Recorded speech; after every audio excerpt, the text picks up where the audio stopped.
My best friend of 10 years blocked me out of nowhere with no explanation. I was in Texas, which is where she lives. I was visiting and I was driving, and so on my way out I was gonna try to visit her, and I texted her. This was in August.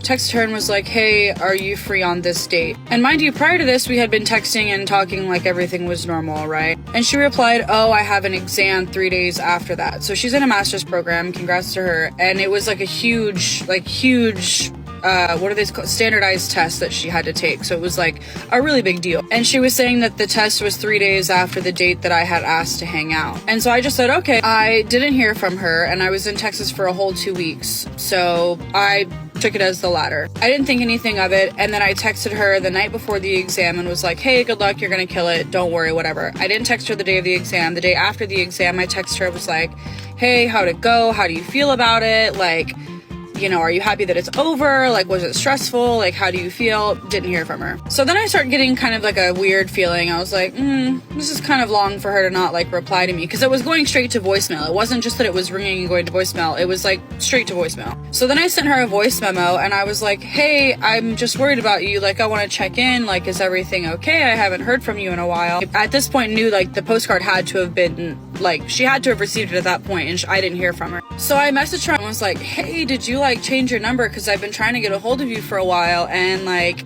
I haven't been able to. I go back like a day later and I click on her profile and I'm blocked. Whatever the reason is, I know she made the decision to not speak to me out of her best interest. Knowing my friend as well as I do and as well as I have over the last 10 years, I know that the decision she made has nothing to do with me. My best friend is an extremely emotionally intellectual person. I have to believe that she did this because whatever she needed in her life right now couldn't have me in it. And she made the decision that was the best decision for herself at this time. That doesn't make it any easier on me to cope, because now I'm grieving the loss of someone that I really, really love. I can't just assume that because something's not going my way that it's inherently going wrong, right? And I don't think it's completely out of line for someone who loves someone after not hearing back from them to reach out. At the point that I could see that my reaching out was doing more harm than good, I stopped reaching out. But the way that I was communicating with her was not outside of my normal realm of communication, and she knows that. She's my best friend. I reacted to the situation in a way that was authentic to me, which was checking in until I felt like